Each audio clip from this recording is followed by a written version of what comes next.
Welcome to the Wilkins Way. I'm your host, Sean Wilkins, and tonight is a groundbreaking moment. It's the first ever episode of the Wilkins Way. We're going to cover sports, culture, fashion, entertainment, anything you can think of. I'm going to have it right here on the Wilkins Way. Without further ado, I want to introduce my special first guest. This is the first ever guest of the Wilkins Way, so this is a big moment. Please help me introduce my good brother, Mr. Urban Sports. Hey, what's happening? What's going on, brother? First and foremost, I want to thank you for being with us tonight. No, anytime, anytime. I mean? Me personally, I'm going to let the people know, me personally, I'm a brother that, I show appreciation on all aspects, you know what I mean? And you being on the show, me reaching out to you, you have your own thing popping. Check out MrUrbanSports.com. You can also check this brother out on his Instagram. Let me get this right. His Instagram is at Mr. Urban Sports on IG, correct? Appreciate that, yeah. I ain't want to fuck with that. I want to make sure that people know where to reach you. So, Nate, let me just, I'm going to give you the opportunity, give you the floor. Just, tell the people, who you are, what you do, what Mr. Urban Sports is all about, and, talk to us about your brand real quick. Sure. Basically, my real name is Nathaniel Cook Jr., and the reason I got the name Mr. Urban Sports, it really was the barbershop talk, and one of the guys at the barbershop was just saying, why don't you make your name Mr. Urban Sports? I just thought it was a game, and I was like, I run with it, and it was able to, expand myself and expand my horizons. And basically, make a long story short, I graduated in 2011 with a broadcasting degree. I was working at the NBA for about 3.5 years. I was working in broadcasting, and it was a great experience. But then I just fell in love with branding yourself and kind of expanding your market. So I just left and I started to do my own website, Mr. Urban Sports, which was just a blog. At first it still is a blog, and basically it helped me get to different avenues in sports. I've interviewed Dwayne Wade, John Wall, Jabari Parker. Nice. I've been at All-Stars, and it just have awarded me so many different opportunities that I never thought I would have. And I remember, not to cut you off. Yeah, no, go ahead, bro. I remember, behind the scenes, when me and you were briefly talking, and you were letting me know that, at a time when you branched off to do your own thing, it was kind of risky. People were looking at you like you were crazy. Yo, this dude had a nice gig going, and you kind of just, took a leap of faith, and you took a chance on yourself. And, that's one of the reasons why, I admired you. I admired your movement and wanted to have you on here today because, that's some inspiring stuff, man. It's easier said than done. Yeah, definitely. It's scary, but like I told you, Sean, when we talk, anything worth a reward, anything worth in life is a risk, but you can't think about the risk. And I was nervous, of course, like anybody else was nervous. You have a stable, opportunity, occupation, and you're going into the world of unknown. But, I just kind of had faith. I prayed, and I was like, I'm just going to grind, and I'm just going to go get it because I wanted to show people that, you can do it yourself. You don't need necessary backing. You don't need necessarily someone else. So that was the kind of ambition to do it, and it just kind of took off from there. I respect that. Shoot, that inspires me.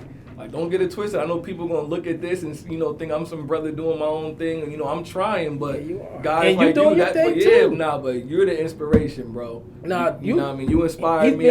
He's being modest because I seen him, and he had a credential, and he was working with the 76ers. So, I was with the Sixers. For those who don't know, quick background of me.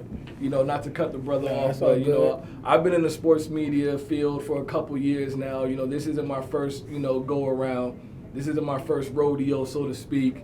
And, I'm not going to go too much into it, but, there was a time I was working with the Philadelphia 76ers. I went to broadcasting school, went to media school, graduated with flying colors, got an opportunity down in Philly. And I was like a 24-year-old and just packed up everything. So, I can relate to you when you say taking a chance and how it was a risk. Because I was I had a nice little job, making a little bit of change, nothing crazy. But I was 23, 24 years old, fresh out of, broadcast school.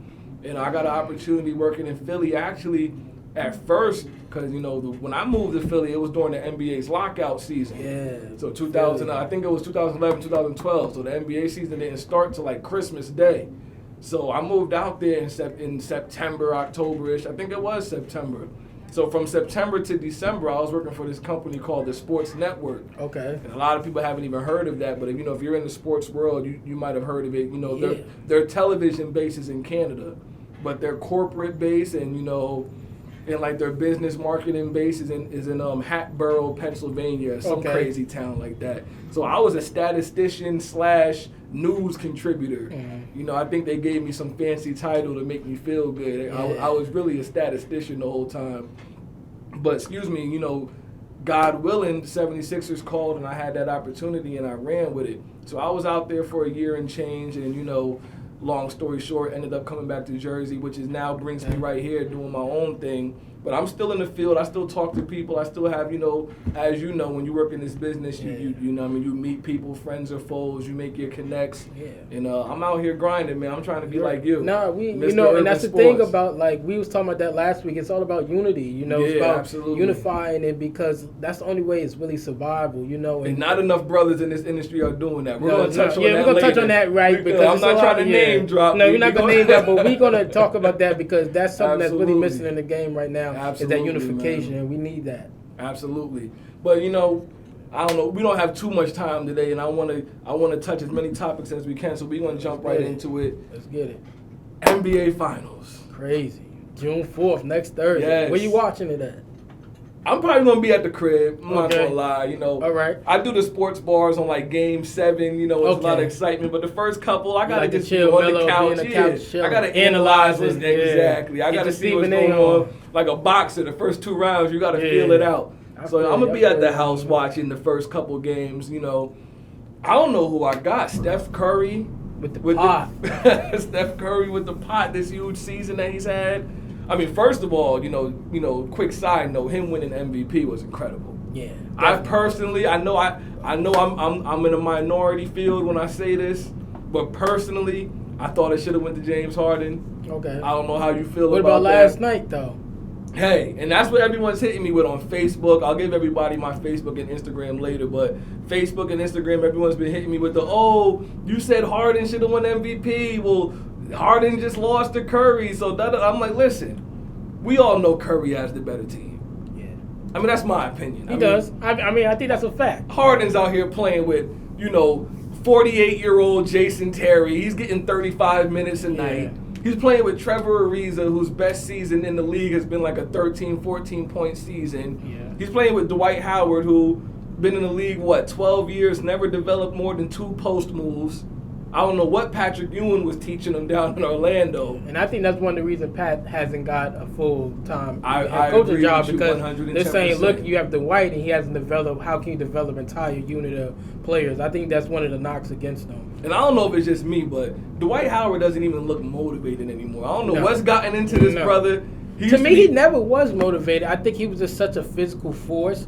You know that, then then when he got into the league, it was an era where there was no dominant centers. Now you're starting to see centers starting to come back together. Gasol, you know, you got DeMarcus Cousins, who I think is the best center in the league. I agree, right? You know, so you got a development. You got a young Tristan Thompson now who's looking good. He plays like the 4 and the 5. So I think now you have more centers now that of Anthony Davis that can play the 4 to 5. True. I mean, Anthony Davis makes Dwight Howard look terrible. Yeah, he looks terrible. And Dwight Howard has worked on nothing since he's been in the league, you know. Nothing. But he just hasn't developed. So he just used to always use his strength, his girth. But now, you know, you get a little older, the game is getting a little more slowed down. Yeah, I just look at his body language. Like, I don't know if it's just me. I watch TV and I'm like, it doesn't even look like he wants to be there. Yeah. I'm like, bro, do you want to play? I agree. And let's not forget, you know, they ain't bringing him to the Rockets for peanuts. No, they paid a lot of money for him. Exactly. Him leaving the Lakers was a big deal. Yeah.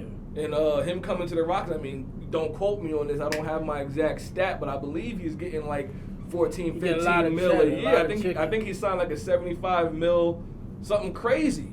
And the thing is, too crazy is that Howard and Harden just aren't leaders. You know, they are great players, but I think that the Rockets need to bring someone that's a leader, like an Iguodala, a great veteran that and can I think they tried that with Trevor Ariza. You know, I think they tried that, but Ariza just doesn't have that. He was just shooting YOLO shots last night in the fourth quarter. I'm like, they still have a chance. He just come up jacking. He was. You know? He did come up jacking. I didn't know what he was thinking, buddy. You know. But you only live once. At the end of the day, I'm proud of Steph. You know, I mean, looking where Steph came from, coming from like, you know, small Division I school. He was a dark horse coming in, playing, coming from a mid-major. Yeah. And a lot of people didn't know, he went like 7th in the draft. That's true. A lot of people didn't know what he was going to turn out being. I remember that draft. My New York Knicks, I'm a diehard Knicks fan, and my Knicks had the 8th pick. And when I saw Steph was still on the board at 6, I started getting a little nervous. I'm like, hey, Steph might be available at 8.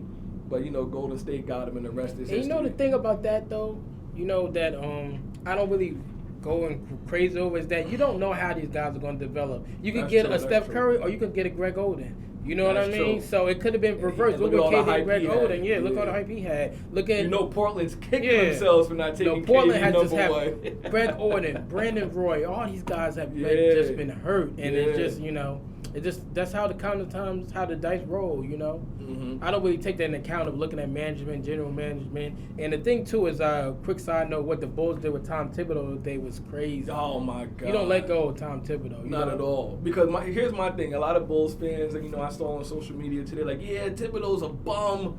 Get him out of here. He knows nothing about offense. First of all, that's not true. Second of all, if you think that's true, my follow-up question is, who do you replace him with? Who's better than Thibodeau?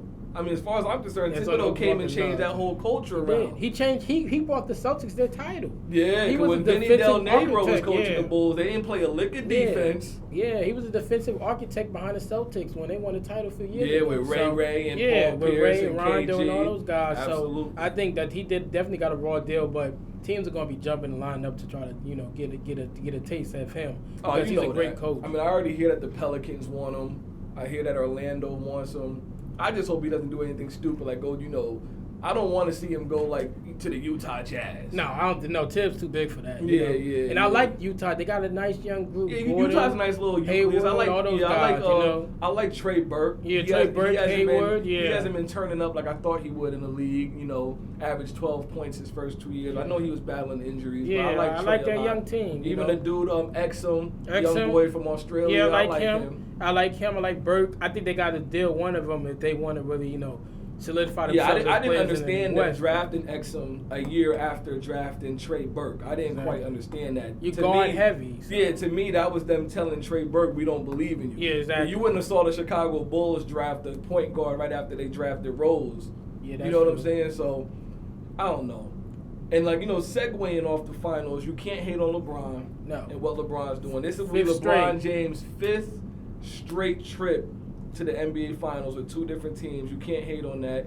And, with Steph Curry getting his MVP this year, that's cool. But, he's about to face a guy that's won 5 straight trips, 2 rings. It's going to be crazy. Yeah, I honestly think it's going to be better than last year. Last year definitely. Was the Spurs just smacking the heat and around. they was on a business trip. The Spurs on a this is going to be fun. That was a redemption. You got 2 of the exciting guards in the league. To me, the 2 best point guards in the league right now, Steph and Kyrie. I want Golden State to win. There's no one on the Warriors that can guard LeBron. Let's all just, You don't think Draymond can? Absolutely not. Okay. I think Draymond Green holds down the paint. He's 6'7", standing on a phone book. Yeah, you know what I'm saying? Get paid. Yeah, he's one of those. They definitely showed him love on the attributes. I think he's one of those Barkley guys. They always listed Barkley at 6'7", and Barkley was 6'4". I think Draymond's 6'5", 6'6" on a good day. He holds down the paint, but they're going to have to put Iguodala on him. Yeah. And that's too big of a task for Iggy. And then Tristan, and who you going to put on him? Bogut can do work, but then, you're still going to leave a lot of people open. You got to watch out for the shooters. So the Warriors got their work cut out for them. But I honestly think it's going to go 7 because the Warriors are that talented. Yeah. It's going to go 7 because Steph's going to get his, Clay's going to get his. And then Clay's hurt, too. He's dealing with concussion symptoms. But thank God the finals is a week away. That's crazy. If you can't heal up off concussion symptoms in a week, then you really hurt. Yeah. There's really something wrong with your brain. Yeah, because Trevor Ariza just went like Seth Rollins does. A wrestler doesn't move like that. He'll knee you in the head, and that's what Trevor did. And they was out there playing with nothing. They knew they were gonna lose, so they didn't. They flipping Steph Curry over with him hitting his head on the hardwood, and then last night Clay. The Rockets were like, listen, y'all gonna go to the finals. We sending you a little bruised up. But shout out to the Rockets, though. They had a great season. I don't them beating the anything that Clippers they've like done. That, Yeah, they were down 3-1 with the Clippers when they were left for dead. Absolutely. Came back and won that series. And, they fought 5 games with arguably the best team in the NBA this year. So, with limited talent, too. If you look at that talent on that team, that brings me back to the MVP race. Listen. I mean, I think not even fair in the West, too. They finished second in the West. Steph Curry averaged like 23-7. You know what I mean? I can see if he averaged like 26-8, 26-7, you got to give him MVP. But James Harden averaged 27. I want to say like 6-7 assists, 5 boards, and he carried the Rockets team while Dwight Howard sat out complaining over little kid injuries all year. And I don't mean to keep throwing shade at Dwight. No, everyone's been throwing shade at him. And he deserves, he's well deserved. I don't think he ever gives maximum effort. He gets paid max money, but doesn't get maximum effort. And that goes to Melo too. But Melo, that's my dude. So. Yeah, and that's the perfect segue because I definitely want to touch on the New York Knicks trading J.R. Smith and Iman Shumpert to the Cavs this year. For one, I don't think Phil Jackson or anyone in the Knicks organization had a clue that trade was going to work out so well for the Cavs, for one. And for two, I mean, with LeBron James getting to the finals with Iman Shumpert, J.R. Smith, 2 guys that Carmelo had for multiple years in New York. Yeah. I mean, do you feel that that's kind of a bad reflection on Melo? I mean, people are going to look at Melo and LeBron, same draft class.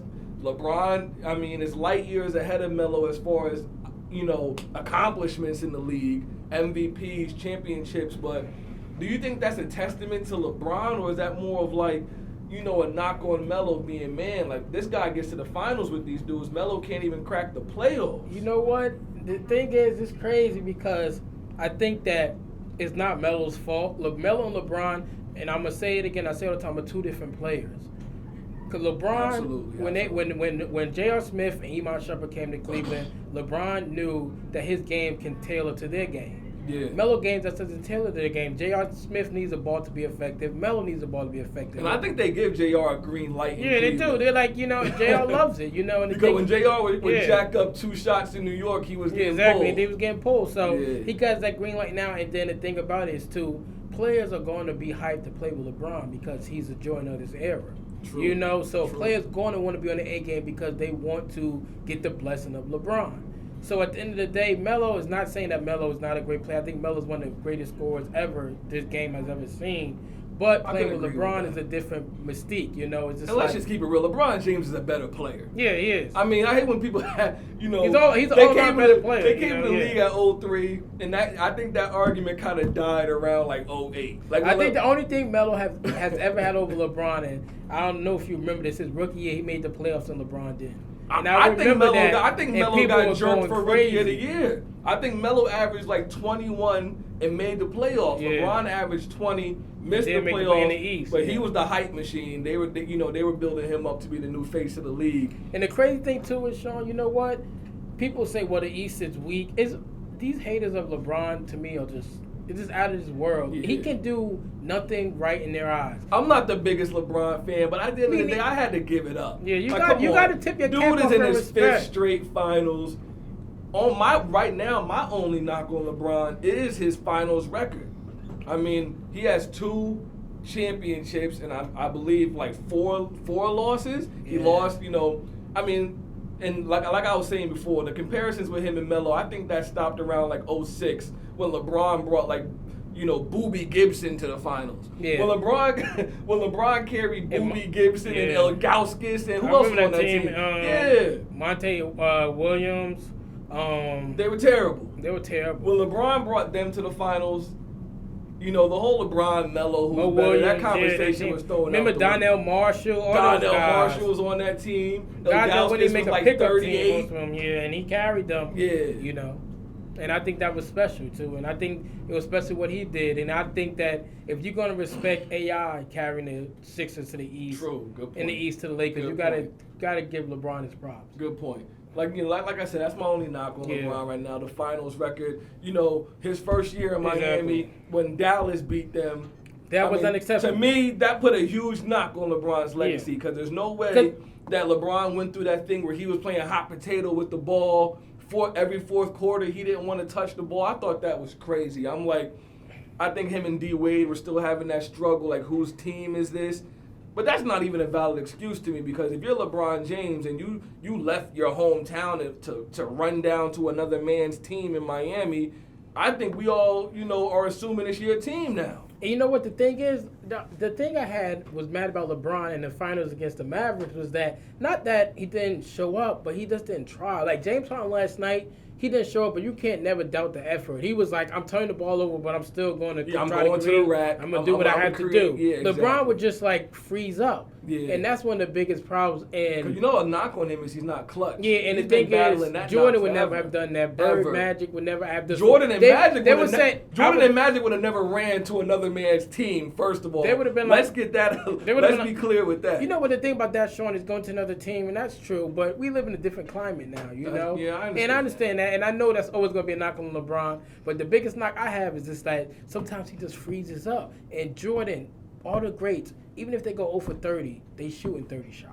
You know what I mean? Kobe, whatever you say about Kobe, he can be a ball call. People don't want to play for him. Jared Dudley said people don't want to play, which I don't think Jared Dudley has the right to say anything about Kobe. But what has made Jared Dudley this this NBA insider now? Like, he wrote an article bashing Kobe. You're Jared Dudley, so. Back to the question. You don't think it's a knock on Melo that LeBron? I think it is a knock. Obviously it's going to be a knock. Because if you replaced them right now, could Melo have brought the Cavs, no. to the finals? No, I think because Melo would have took 30 shots a game. 30 shots. And then the thing about it is that with the difference between Melo and KD, and I'm a done it fan, but I'm not going to be biased. Melo is a hell of a scorer.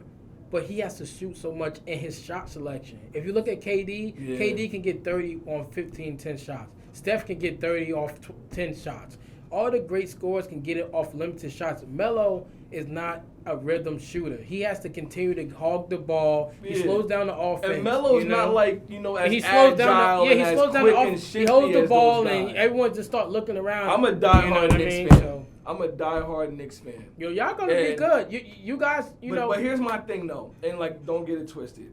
I love Carmelo. I support him. He plays for my favorite team, so he's on my favorite team. He's one of my favorite players by default. Period. Call me biased. Call me what you want. I'm being honest. But I've had almost fisticuffs arguments with people calling Carmelo a superstar. That's my boy. That's my team. I will not give Melo the superstar tag yet until he can get the New York Knicks out the second round of the playoffs. Period. And I'm now I don't know what's going on with this triangle offense. I'm gonna be patient and give it a chance. But even before Phil came, it's like all the Knicks did was Melo, ISO.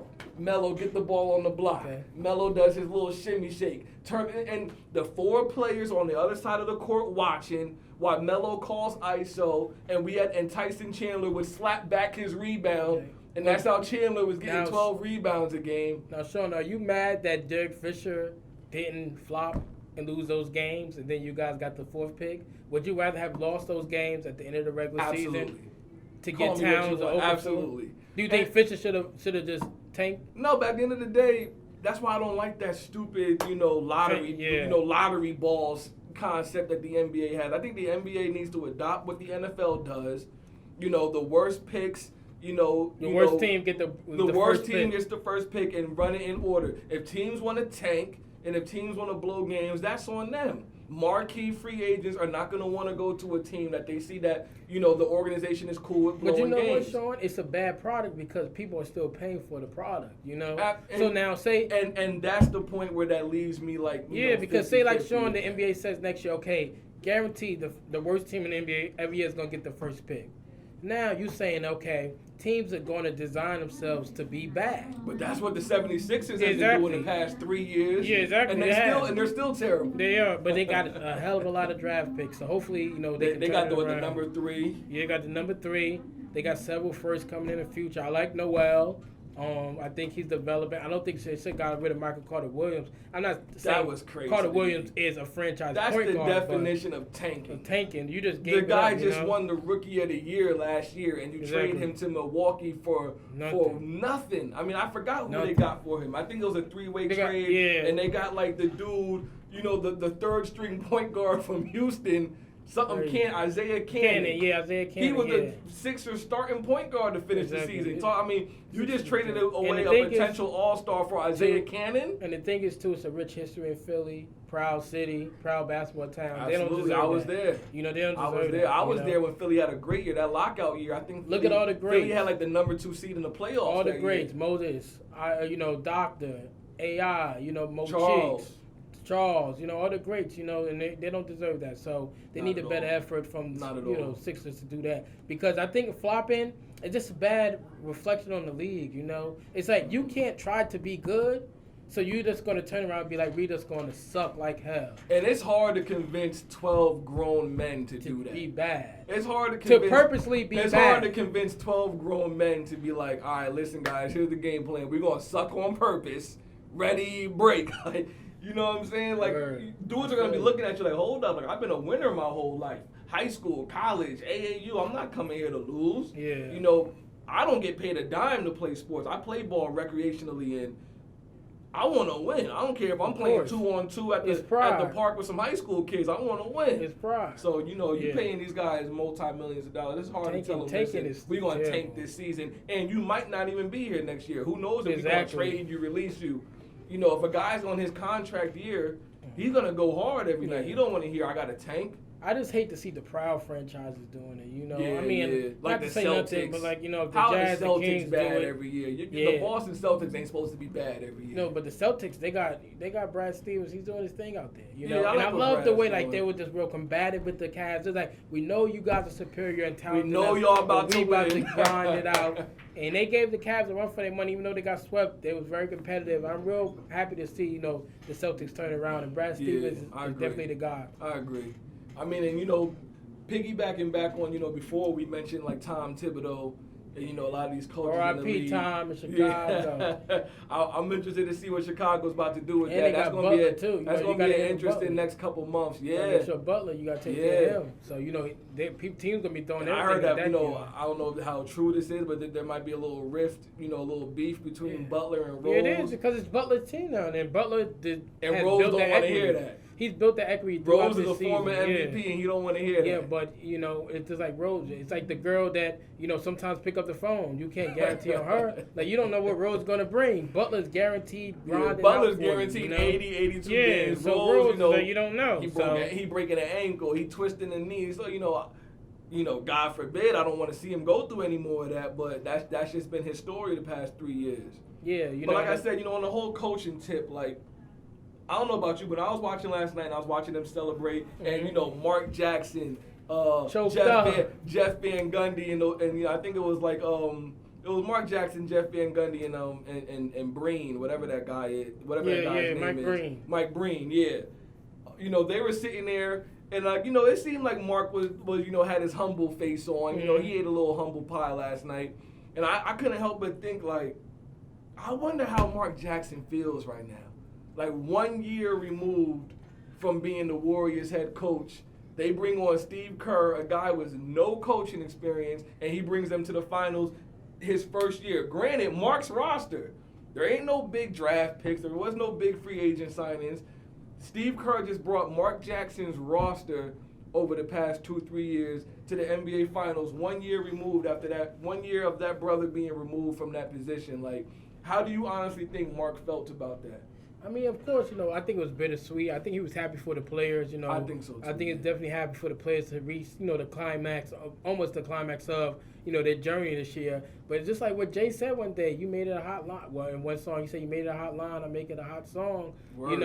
Mark Jackson put them together, but he just couldn't give them over the hump. That's real. Steve came in and was like, they right there, I just got to push them up. I think Mark deserves a lot of credit. He does. He turned that franchise around. Let's not get twisted.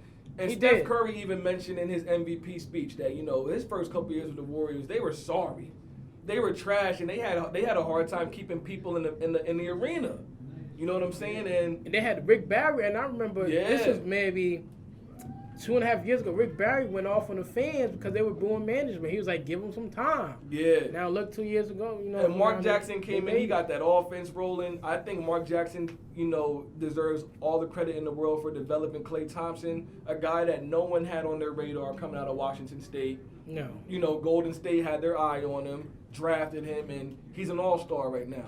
And, I love Klay's game. I think, a knock on Mark is, I believe personally that his ego got in the way towards the the end of his time with Golden State. Because even last year you started hearing stories about him beefing with Brian Scalabrine, yeah, exactly, an assistant head coach, coach, former player.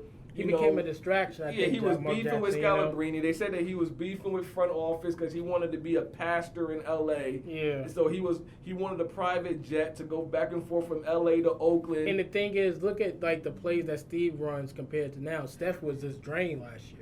Everything was just Steph just be the savior. I like how Steve and this new coaching staff, Alvin Gentry and these guys, who Alvin Gentry is a top candidate for the Pelicans job. I like how they kind of opened the floor, like you just said, for Steph.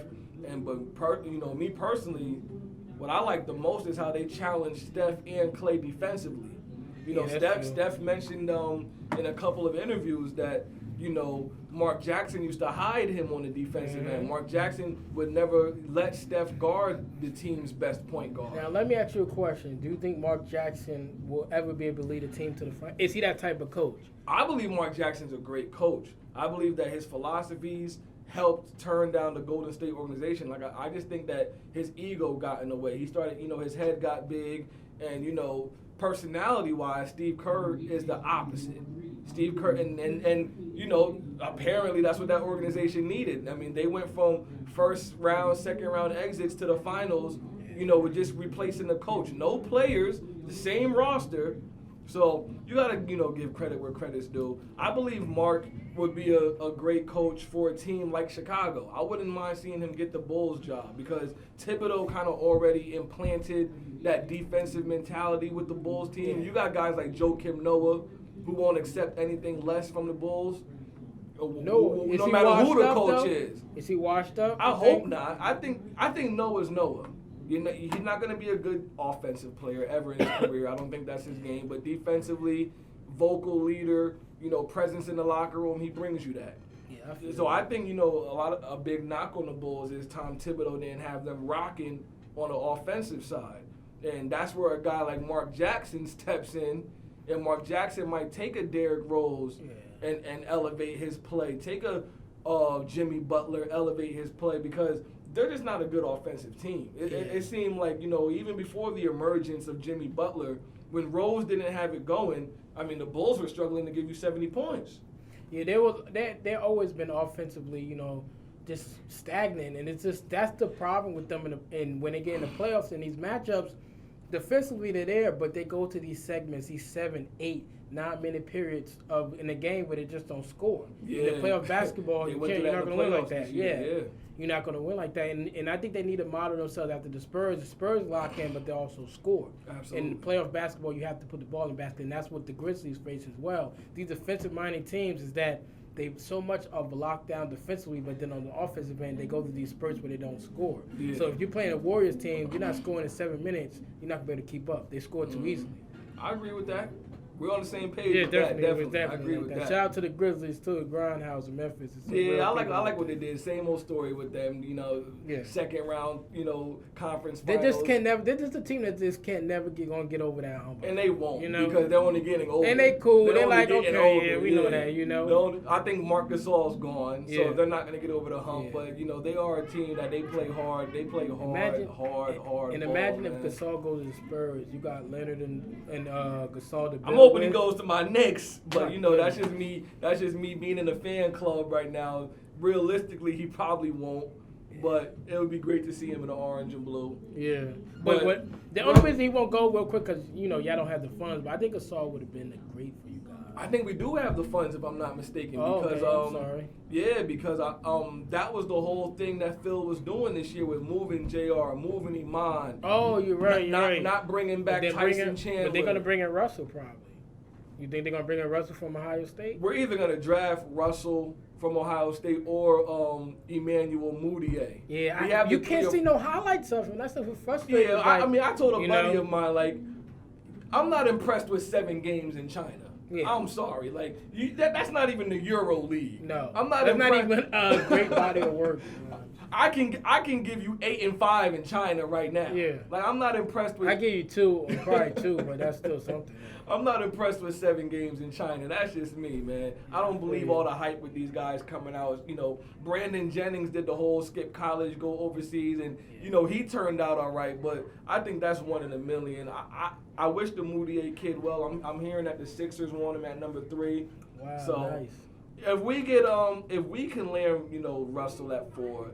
Obviously, we're going to sign him to a rookie scale contract, so we're not going to have to worry about giving him big money for 4 years anyway. So we can afford a LaMarcus Aldridge, a Marc Gasol right now. I know it's wishful thinking coming from a Knicks fan. The West team's going to want him, so they're going to, but I mean. Yeah, the Lakers are going to be knocking on both their doors. Did you hear about the proposed swap today was DeAndre Jordan for Tyson Chandler? I did not hear that. Because Jordan and Chris Paul has this spat, so.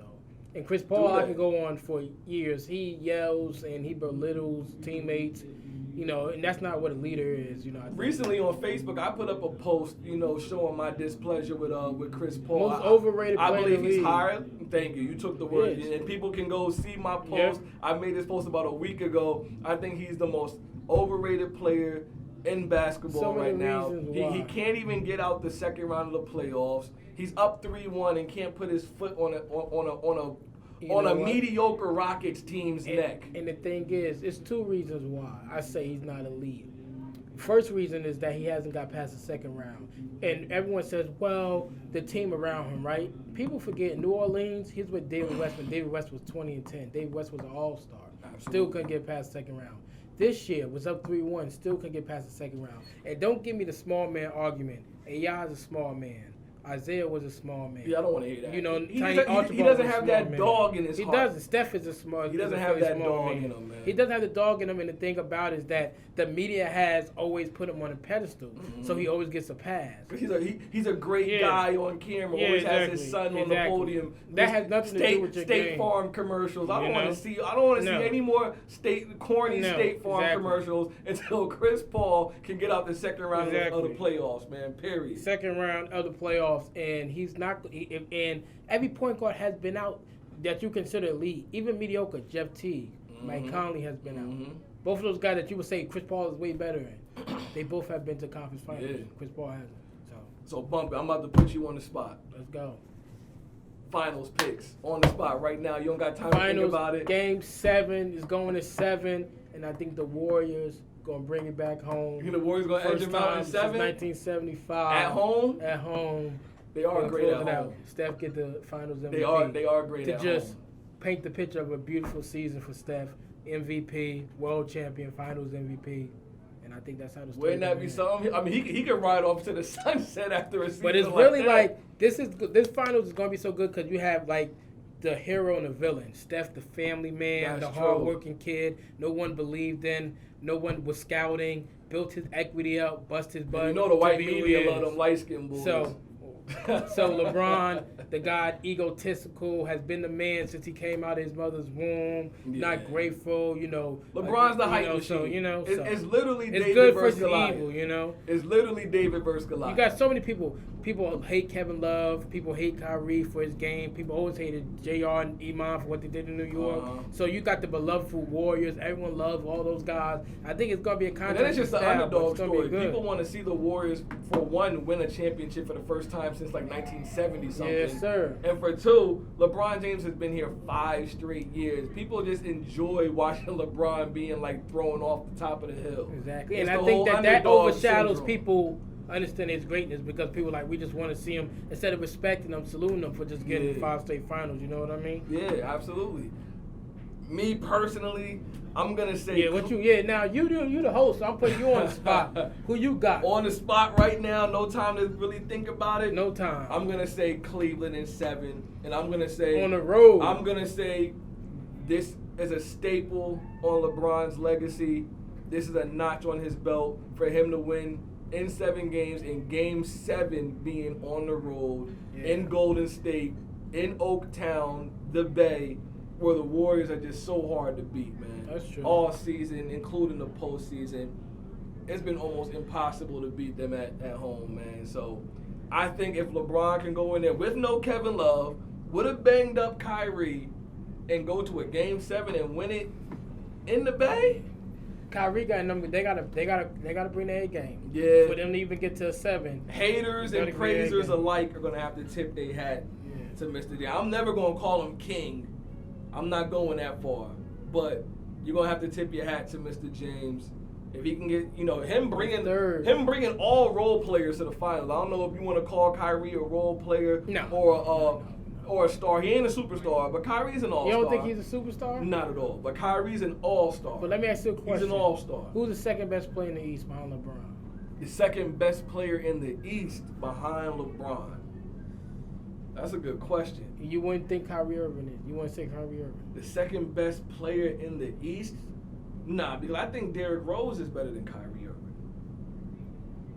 Right now, you could argue that Jimmy Butler is better than Kyrie. Kyrie gives you, 50, 60 games a year? I calculate longevity when I have conversations like this. I can't give Kyrie the nod over a guy like Jimmy Butler who plays 80 games a year, and Kyrie consistently only gives you 50 to 60. I agree with that. That's a valid point. So, shout out to Jimmy Butler. Anybody I like Butler. Follow his story, man. That boy was homeless and he went to junior college, and now look at him. So wow. It's a good testament to never let anything deter you from your dreams. See, I didn't even know that. Yeah. I honestly didn't even know that the brother was homeless at one point. Yeah. I never dove too deep into his story. Wes Matthews, all those guys. Damian Cowell from DeMaurice Carroll from the Hawks, all those guys self-made dudes, so they get utmost respect. Yeah, and on the Wilkins way, on this showcase, we promote that. I'm all for that. We was talking about that last week, man. Yeah, it's a lot of fake people in this industry, but.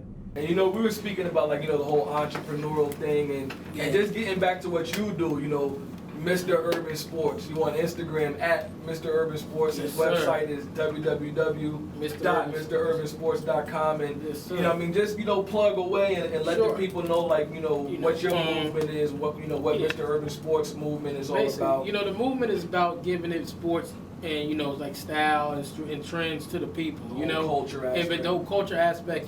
Basically just the voiceless. You go to ESPN, you go to Fox Sports, you go to all the NBC Sports, and you don't really get what the streets is talking about, what the hard-working construction man, what the barbershop worker is, what the crossing guard lady is talking about. That's what I bring, because that's where I come from a working environment. So I try to just talk and try to discuss issues that hard-working people, everyday people talk about. Yeah. And there's no agenda, there's no issues, We're not trying to, appease anybody. We just talk about what we like to talk about in sports. And you have a nice little following. I don't have some nobody up here today, y'all. You have a nice little following on your on the website. I know you get a lot of hits. Yeah. It's been a blessing. Some good links and some good stories up there. Yeah, it's been a blessing. Like I said, I've been able to bless to interview, a lot of athletes. Dwayne Wade, Jabari Parker. I interviewed Kevin Parker from the PGA. I seen your thing with John Wall. Yeah, John Wall. I did, and John Wall. I did something else with him for All-Star. I did a little cameo with Tim Duncan, and my mentor is Chris Broussard from ESPN. So, just basically we're just moving and we're just trying to, give the people what they want in the streets, what they want. Yeah. So that's basically what we're going to do. We're going to be doing some stuff with the draft. I'm going to bring Wilkins out with me too. He's going to be out here doing his thing because I'm gonna see this boy a dream chaser. So anybody that's a dream chaser, we on the move. So we're going to be at the draft. We're going to be at Goodman, Drew League, whole bunch of different basketball tournaments this year. We're going to be at baseball games. So we're going to be doing a lot of things this summer. So, just follow the journey and just keep, supporting us. And one thing I love about this brother, not to cut you off, but I have to let the people know it's none of their business. But I have to let the people know this man came, went through hell and high water to get here today. Good, though. And you gave me your word that you're gonna be here. I reached out to you. I wanted you as the first guest. Of course. You know what I'm saying? And you definitely held it down and you came through for me. And side note, behind the scenes, something that me and you were talking about. A lot of dudes in this industry don't do that. What me and Nate are doing right now is actually rare in this industry. Exactly. You see a lot of shows and everything scripted. Brothers have been contracted to come in weeks in advance. Exactly. I reached out to this man off love and off GP. He's here right now, and I definitely have to give you a shout out to that. I appreciate you, brother. No, And, we're not going to name drop. No, we're not going to name drop, but I ain't going to start beef on the first episode, but there's a lot of brothers out there with that crab in a barrel mentality. Sisters too. Yeah, and I just despise that, man. I don't even want to make it a race thing or a black and white thing, but, it's clear as day. I'm African American, I'm black, and I can only speak, from my lens and my point of view. And, there's a lot of brothers out there who, unfortunately, in the entertainment industry and the sports media industry, don't like extending a hand and helping a brother in need out. I'm not going to name drop, but I've reached out to guys who promised me the world.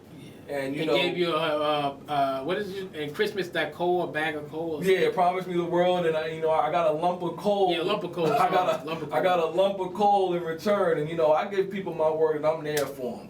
I've worked for an NBA organization, and I've been around people and received no love. And I reached out to this man who me and him connected via social media.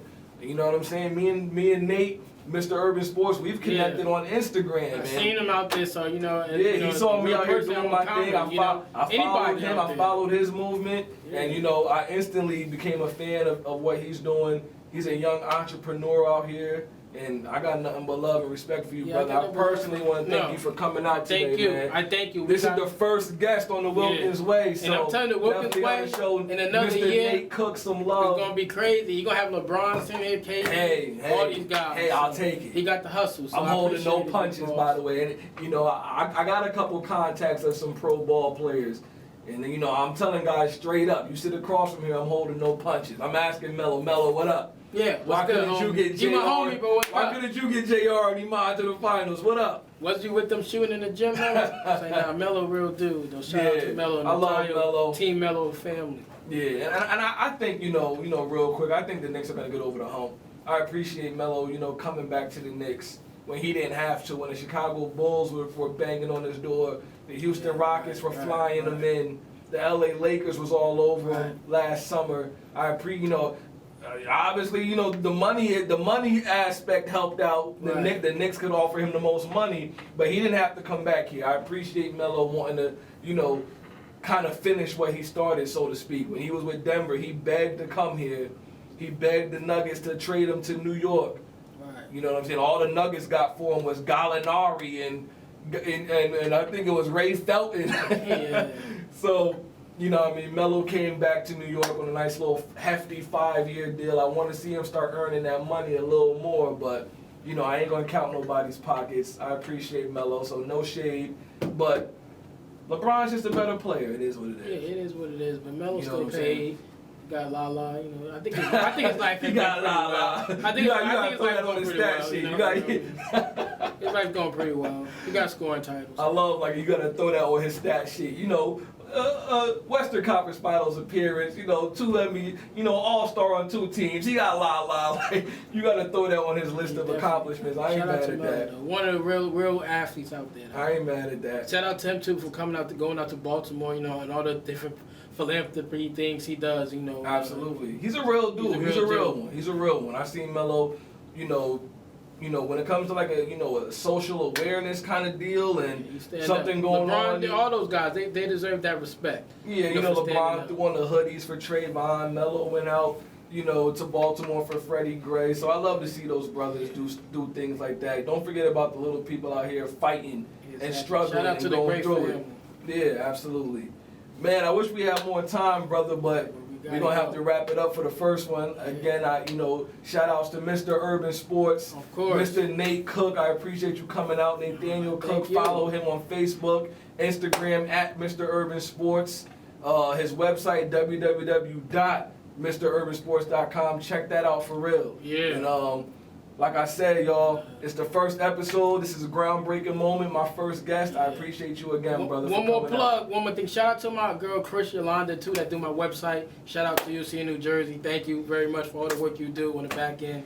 You don't want to be seen, but thank you for all the work you do. So. Absolutely. Jersey, we got to stick together. We got to stick together. That's going to wrap it up, y'all, for the first episode of The Wilkins Way. I'm your host, Sean Wilkins. I'll keep you all posted through Instagram and through my Facebook. I'll be throwing up that link to go check out all my shows and any things I have going on between like vlogs or anything I'm doing. I'm always gonna throw it out there for y'all to see. So until then, spread love.